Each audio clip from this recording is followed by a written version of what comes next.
Kia ora whānau, how's it going? This is Rewai here. Ka noho au i te maunga o Maunga Keke, ki te taiharu o taua maunga. Mena ka titiro atu te tera atu taha. Ko tera te ingoa taua mia o te pūahatanga o te moana. Ko te manuka o Hotu Nui.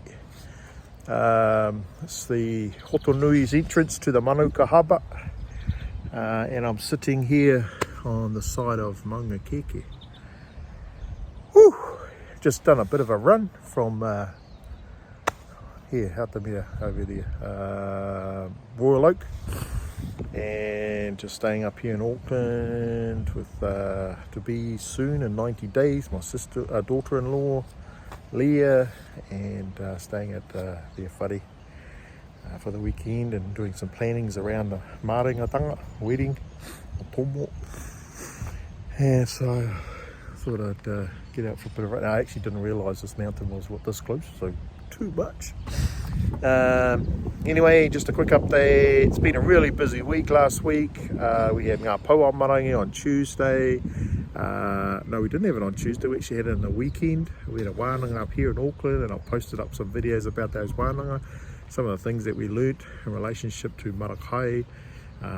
You'll see some kōrero there about the values and the kaupapa of that kaupapa. Things like hua parekore, the organic gardening process, which I'm going to kind of adopt into our kōrero. We've also, alongside the Maramataka Māori, we've also got some videos around Waipurako, which is the composting. We've also got the worm farming, got some things on regards to seedings and sowing, wild forest planting, and variations of gardening there. So those are pretty cool. Really stoked at the amount of people that are watching those, so thanks for the heads up. And then we did a garden dig up at Kaikohe.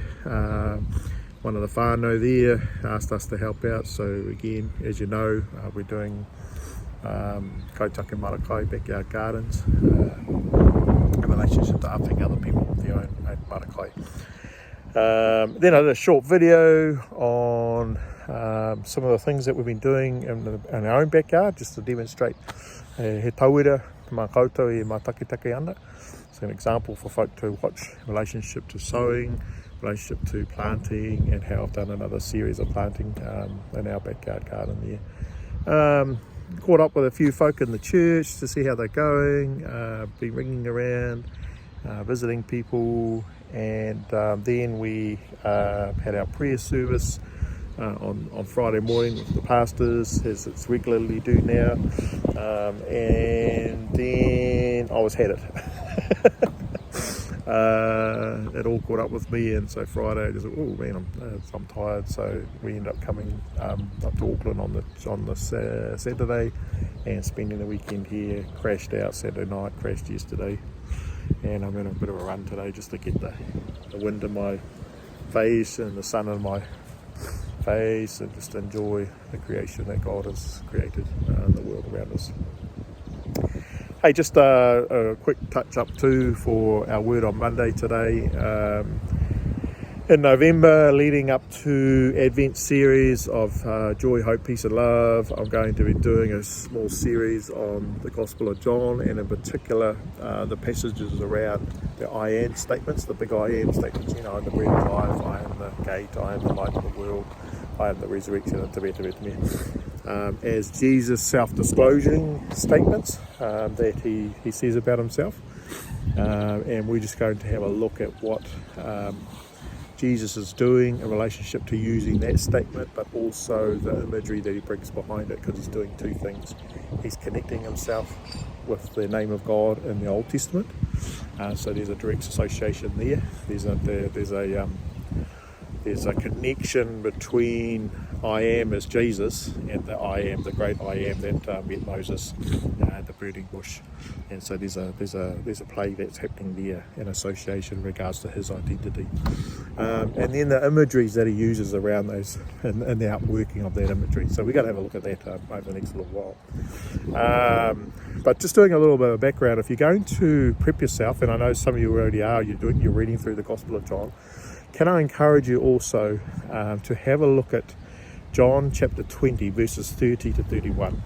Because really that statement there that John writes is really the knuckle or the purpose of the whole of that gospel. And you'll see it frames up why the Gospel of John is written. There could have been many other things written, but it was for the purposes so that you may know that Jesus Christ is the Messiah, and in doing so and knowing that you may believe and therefore have life. So there's this great biblical story that we have through the Old Testament or the Hebrew Scriptures, and the festivals and the rituals and the symbolism that all comes, it's culminating into the person of Christ Jesus. This hope that we're waiting for, this hope of salvation has come in the Messiah. So there was an expectation that the Messiah would come. And from the Gospel of John's perspective, John is writing it, and he is unfolding that narrative and saying that you will believe that Jesus Christ is the Messiah. We've seen in earlier series that we've done, we've talked about the woman at the well. She was really the first one to declare and therefore become an evangelist in her own area. She declares that you are the Messiah. Later on, the disciples declare that, and in particular Peter, when they go down to Caesarea Philippi, the hellhole of that particular world at that time, where the homage to Caesar was placed at that place where there was the hole in the rock, or the hole in the ground, and they would pay homage to him. And it was at that place where everyone would worship Caesar. Jesus asked his disciples, who do you say I am? And Peter says, you are the Messiah, the Son of the living God. And so this unfolding declaration of who Jesus is through the Gospel of John, in order that you may believe that he's Messiah, that you may have life and have it eternally. So have a read of that John chapter 20 verses 30 to 31, and may that help you understand what's going on in the rest of the book as you read through it. Think it from that lens there. So back next Sunday, going to be preaching, introducing our theme this week in regards to the I am statements, and also the framing the book of the gospel for us. So look forward to it. I've got Ngā Paua Marae tomorrow. We're doing our assessments in relationship to presentations, for group presentations, and then start off the individual presentations, the reflective component to it. So we'll see how they go with that. And then we drive back down. We've got a male survivors with men against violence kaupapa on Wednesday at the church. Then what else have we got? Probably do some stuff in the garden. Anyway, whānau, have a great week. Hope you're having a great weekend and have a great day. Lord bless you. You are the head and not the tail. You're highly favoured of the Lord. God bless. Hei kona.